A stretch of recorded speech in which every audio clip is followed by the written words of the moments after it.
সকলোকে নমস্কাৰ জনাইছোঁ। মই পংকজ দত্ত।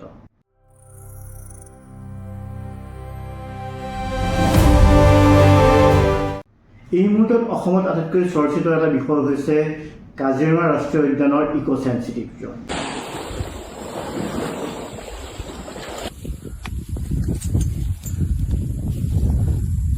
এই মেপখন যে আপোনালোকে দেখা পাই আছে, এই ৰঙা অংশখিনি আচলতে কাজিৰঙাৰ কোৰ এৰিয়া, মানে কাজিৰঙা নেশ্যনেল পাৰ্ক।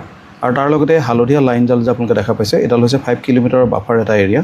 মই কৈছোঁ যে ESZ আৰু হোটেলৰ কোনো সম্পৰ্কই নাই।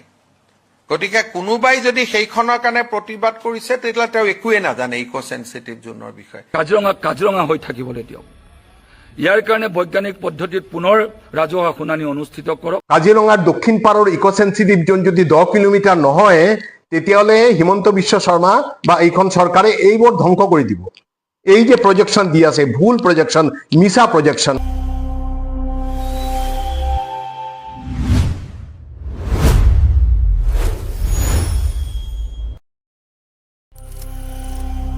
গতিকে ইকো সেন্সিটিভ জোনক লৈ যিহেতু বিভিন্ন প্ৰতিবাদ হৈছে, বিভিন্ন ৰাজনীতি হৈছে, গোটেই বিষয়টো আমি নিৰ্মূলভাৱে আমি কিছু কথা অৱলোকন কৰাৰ চেষ্টা কৰিম। প্ৰকৃতিবিদসকলে কি কয়, স্থানীয় লোকসকলে কি কয়, ৰাজনীতিৰ ঊৰ্ধত থাকি প্ৰকৃত সত্যটো আমি জনাৰ চেষ্টা কৰিম। কিন্তু এইখিনিতে অন্যান্য বা বিভিন্ন বক্তব্য শুনাৰ প্ৰাকখনত এটা তথ্য আমি দিব বিচাৰিছোঁ যে এটা বিস্ফোৰক অভিযোগ যে কাজিৰঙাৰ অভ্যন্তৰত বৰ্তমান সময়তো বিভিন্ন অবৈধ শিলৰ কোৱাৰী বৰ্তমান চলি আছে, অবৈধ খনন চলি আছে। এই অভিযোগ এগৰাকী বিশিষ্ট প্ৰকৃতিবিদৰ। সেই কথালৈ আমি যাম, কিন্তু তাৰ পূৰ্বে শুনিব বিচাৰিছোঁ অৰণ্য মানৱ প্ৰকৃতিবিদ যাদৱ পায়েঙৰ এটি বক্তব্য, য'ত তেওঁ উদ্বিগ্নতা প্ৰকাশ কৰিছে কাজিৰঙা ৰাষ্ট্ৰীয় উদ্যানৰ ইকো সেন্সিটিভ জোনক লৈ।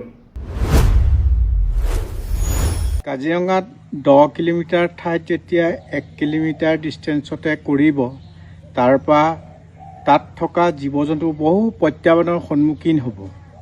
সেয়ে ফ্লাড এফেক্টেড এৰিয়া কাজিৰঙা, তাৰ জীৱ জন্তু যেতিয়া কাৰ্বি আংলং যাব, তেতিয়া 1 কিলোমিটাৰ ডিষ্টেঞ্চত কেনেকৈ কি কৰিব?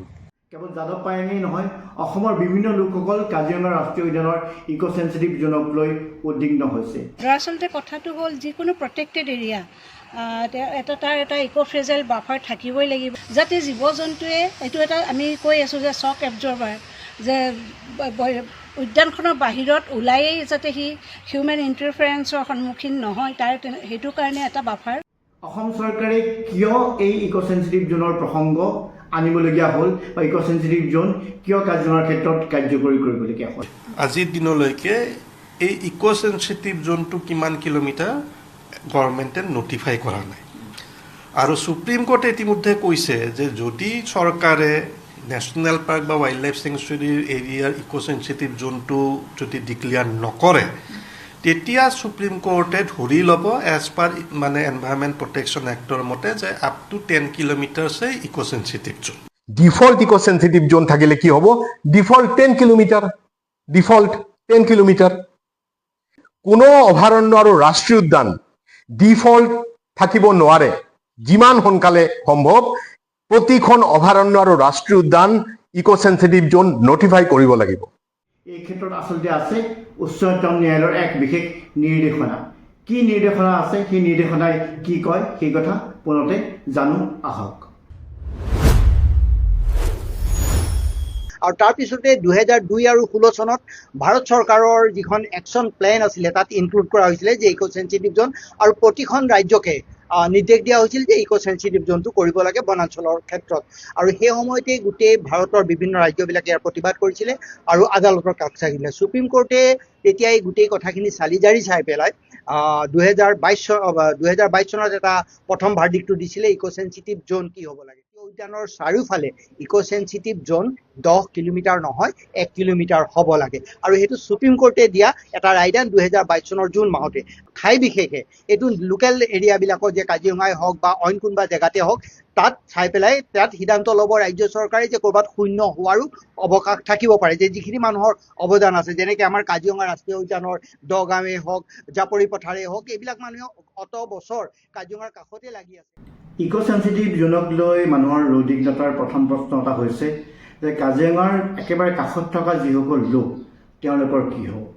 কিন্তু এই ক্ষেত্ৰত গুৰুত্বপূৰ্ণ কথাটো হ'ল যে ইক' চেঞ্চিটিভ জোনৰ ভিতৰত থাকিলেও আচলতে তেওঁলোকৰ কোনো ক্ষতি নহয়, তেওঁলোকৰ স্বাভাৱিক যি জীৱন যাত্ৰা বা অন্যান্য যিবোৰ কাম কাজ তেওঁলোকে কৰি যাব।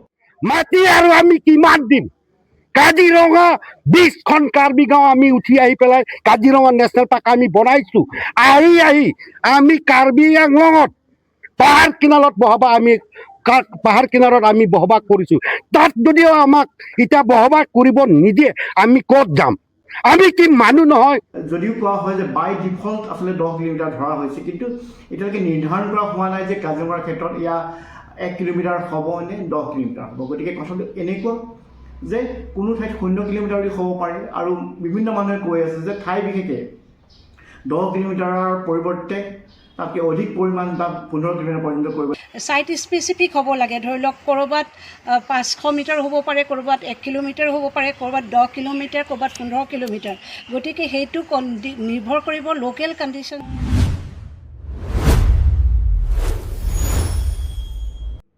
অসমৰ মুখ্যমন্ত্ৰী ডক্টৰ হিমন্ত বিশ্ব শৰ্মাই যি বক্তব্য আগবঢ়াইছে সেয়া আমি শুনিব বিচাৰিছোঁ।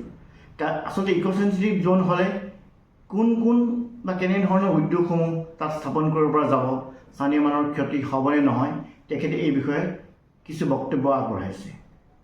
ইক' চেঞ্চিটিভ জোনত অকল মাইনিং বন্ধ হয়, মাইনিং আৰু chemical industry, red industry, even normal ইণ্ডাষ্ট্ৰিও আপুনি কৰি থাকিব পাৰে। ইক' চেঞ্চিটিভ জোন মানে বেন নহয়। তাত কি হ'ব? মাইনিং বন্ধ হ'ব, পাৰ্টিকুলাৰ কিছুমান ইণ্ডাষ্ট্ৰি বন্ধ হ'ব, পলিউটিং ইণ্ডাষ্ট্ৰি বন্ধ হ'ব, এনেকৈ এখন লিষ্ট আছে। তাতে মানুহে ভাবি আছে যে তাত হোটেল বন্ধ হৈ যাব, এইটো নহয়। হোটেলটো ইক' চেঞ্চিটিভ জোনতো হ'ব পাৰে, সেইটোত কোনো বাধা নাই। টুৰিজিমটোৰ কাৰণেতো কাজিৰঙাখন। জিম কৰ্বেটত বা গুজৰাটত আৰু এখন গিৰ, এইটোতো মাজতে 5 ষ্টাৰ আছে।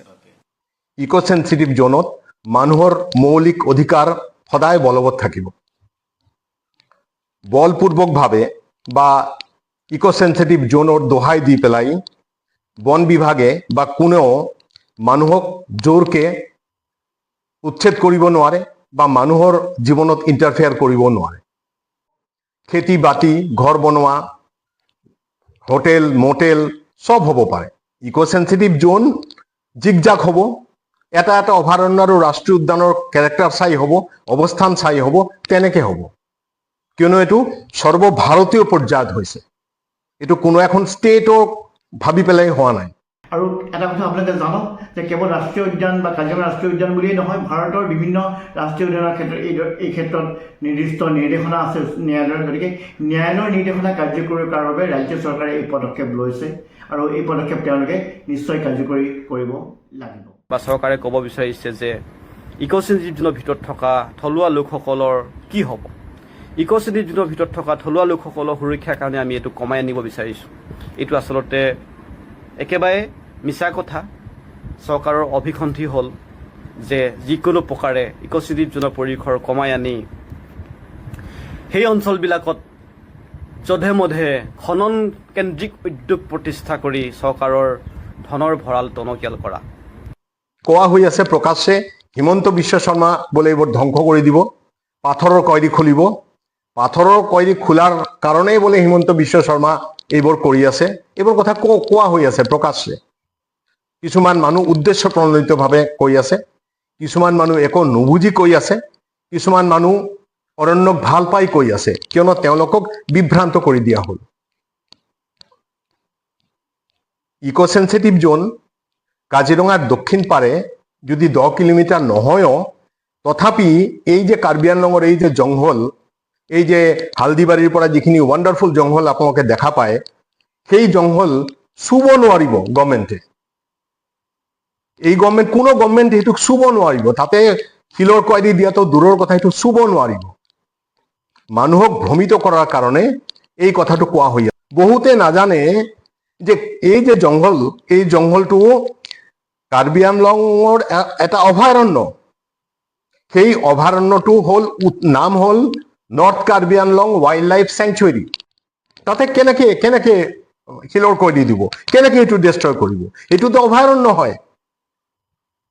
বহুতৰ নলেজত হয়তো নাই আৰু বহুতে হয়তো ইচ্ছাকৃতভাৱে এই কথাটো লুকুৱাই দিছে যে মানুহক ভয় খুৱাবলৈ, যে যাতে দক্ষিণ পাৰে যাতে 10 কিলোমিটাৰ যাতে ইকো সেন্সিটিভ জোনটো এক্সপানশন হয়, তাৰ কাৰণে এইটো প্লি লৈছে।